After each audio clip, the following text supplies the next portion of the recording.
Je, wajua dawa za kikohozi huongoza kwa vifo vya watoto duniani? Wazazi wengi ni hodari wa kuwapa watoto dawa za mafua bila kujua kuwa kama dawa hizo zinaweza kusababisha madhara makubwa ya kiafya na hata kifo. Kwa huku kwetu, utafiti huu haujafanywa kwa kina zaidi kwa sababu mara nyingi matukio ya vifo vya watoto huweza kupuuzwa kama mipango ya Mungu bila wazazi kujua kuwa wanaweza kuwa ndio vyanzo vya vifo vya watoto wao kutokana na dawa walizowapa zenye madhara. Mfano wa matukio hayo yalirekodiwa mnamo mwaka 2023 nchini Gambia, ambapo angalau watoto zaidi ya 70 wenye umri kati ya mwaka 1 hadi miaka 6 walifariki dunia ndani ya siku chache baada ya kutumia dawa aina moja ya kikohozi. Maafisa wa afya walichunguza kila kitu kuanzia maji ya kunywa hadi mazingira wanayoishi watoto wao ili kujua ukweli nini ya chanzo cha kifo cha watoto hao. Baadaye ilijulikana kuwa figo za watoto hao ndio chanzo kikubwa kilichosababisha vifo hivyo. Dawa hiyo ya kikohozi ilibainika kuwa na 48.6% ya diethylene glycol, ambayo ni kemikali hatari ya viwandani isiyopaswa kuwepo kwenye dawa yoyote. Kunywa kemikali hii mara nyingi husababishwa kushindwa kwa figo. Dawa nyingi zilizopo kwenye famasi zetu zinatoka nchini India. Cha kushangaza zaidi, nchini humo wamekuwa wahanga wa vifo vya watoto mara kwa mara kwa miaka mingi. Dawa za kikohozi zinazotengenezwa nchini humo zenye diethylene glycol zimekuwa zikiripotiwa kuua watoto. Tukio hilo lilitokea tena mwezi Septemba wa mwaka 2025, mlolongo wa vifo visivyoeleweka vya watoto katika mji mdogo wa Madhya Pradesh, India, uliwafanya wahudumu wa afya kuingiwa na taharuki, ambapo baada ya uchunguzi kufanywa iligundulika kuwa ni dawa ya kikohozi ndiyo chanzo cha vifo hivyo. Wanaharakati nchini humo walidai idadi ya vifo ni kubwa zaidi ya namba inayotajwa na serikali, na kila baada ya serikali kuchukua hatua ya kuondoa dawa hizo, baada ya muda kadhaa hurudi tena sokoni. Swali linakuja, je, dawa hizi baada ya kuondolewa sokoni huenda wapi? Dawa hizi baada ya kutolewa sokoni ilikobainika zina shida, huenda nchi nyingi za Afrika ambazo huendelezwa kuuzwa kama dawa zisizo na madhara yoyote. Si jambo jipya kama baadhi ya bidhaa zilizopigwa marufuku nchi nyingine duniani huletwa Afrika na kuendelea kuuzwa kama kawaida. Kwa mfano, poda za watoto za kampuni ya Baby Johnson zilizoachwa kuuzwa maeneo mbalimbali nchini duniani kuanzia mwaka 2020 kwa sababu zina kemikali inayoitwa talc iliyogunduliwa kusababisha kansa kwa watoto. Tukizunguka kwenye famasi zetu hata maduka ya mtaani kwetu, poda hizi za Baby Johnson bado ni pendwa sana kwa wazazi.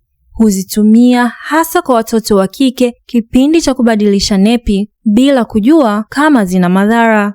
Mwaka 2023, kampuni ya Baby Johnson ilidai kutotumia kemikali hiyo ya talc kwenye poda zake, ila hatujui ni kiasi gani poda hizo bado zipo masokoni mwetu. Mara nyingi kampuni hujali faida kuliko afya za watu, na baada ya kujua kuwa bidhaa zao zina madhara, ni mara chache sana huzitupa, bali huenda ziuza kwa bei rahisi kwenye nchi masikini.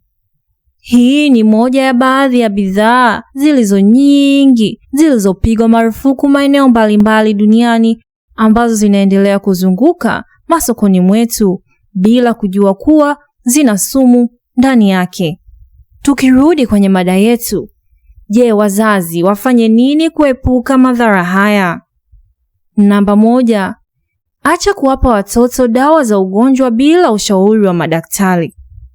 Wazazi wengi hufanya mambo mengi kwa uzoefu bila kujua kuwa mambo mengine ni muhimu kwa kwenda kwa daktari. Unaweza kuhisi ni kikohozi, anaweza kupewa dawa ya kaka yake au dada yake bila kujua kuwa dada yake huyo ana umri wa miaka 7 na mdogo mtu ana umri wa miaka 4 au 5 na figo zake hazijakomaa kumeng'enyua dawa hizo. Mwisho wa siku zinaweza kusababisha madhara kwa sababu umejichukulia ushauri wewe mwenyewe bila kupata ushauri wa daktari. Namba 2. Fanya uchunguzi binafsi. Kama ina ulazimu wa kuchukua dawa pharmacy bila ushauri wa daktari, basi jitahidi hata kuperuzi kidogo mitandaoni ili kujiridhisha kama dawa hiyo ni sahihi. Jamani, mimi mwenyewe ni mzazi na siwezi elezea ni mara ngapi nimeenda pharmacy na kupewa dawa isiyo sahihi. Mara nyingi watu huamini watu waliokuwa kwenye pharmacy wamesomea, ila si kweli.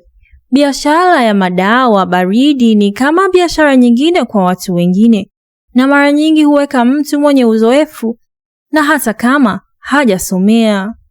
Mwisho wa siku ndio kupewa madawa yenye madhara bila kujua umenunua sumu badala ya dozi yenye kumsaidia mtoto wako apone. Namba 3. Jielimishe. Mzazi kama mzazi inabidi uwe tayari kujielimisha kuhusu mambo mbalimbali kuhusu afya ya mtoto wako. Usiwe ni mtu wa kuamini wa kuambiwa kila kitu unachoambiwa badala ya kujiridhisha. Kujifunza zaidi kuhusu mambo mbalimbali ni muhimu, hasa kwa watu ambao hupenda kusikiliza ushauri wa ndugu, jamaa na marafiki bila kujua kuwa ushauri huo unaweza ukawa si sahihi kwa afya ya mtoto wako. Kumbuka kuwa dawa hizi za mafua bado zipo sokoni. Mfano mzuri ni kwa majirani zetu nchini Kenya, ambapo Aprili ya mwaka jana mamlaka nchini Kenya ilichukua hatua ya kudhibiti madhara yanayotokana na dawa za kikohozi miongoni mwa watoto. Bodi ya dawa na sumu nchini Kenya, PPB, ilipiga marufuku dawa ya kikohozi inayoitwa Benylin kwa watoto sokoni, ikitaja wasiwasi wa usalama wake. Kama Kenya waliweza tambua dawa hiyo, inakosekanaje hapa kwetu nyumbani? Mzazi, jitahadharishe na kuwa makini na afya ya mtoto wako. Natumaini kila mmoja wetu umewahi kusikia aidha kwa ndugu, jamaa au rafiki ambao walikuwa na mtoto mdogo na ghafla amepoteza maisha bila chanzo chochote. Watu wengi huhisi tu, aliumwa kidogo kichwa nikampa dawa.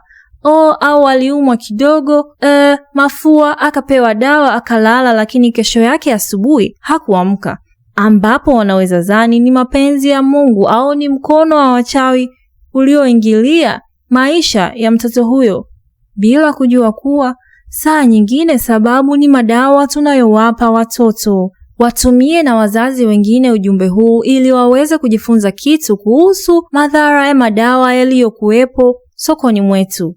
Ungana nasi katika darasa la Shule ya Maisha ili kujifunza mambo mengi mbalimbali ya kuboresha maisha yako.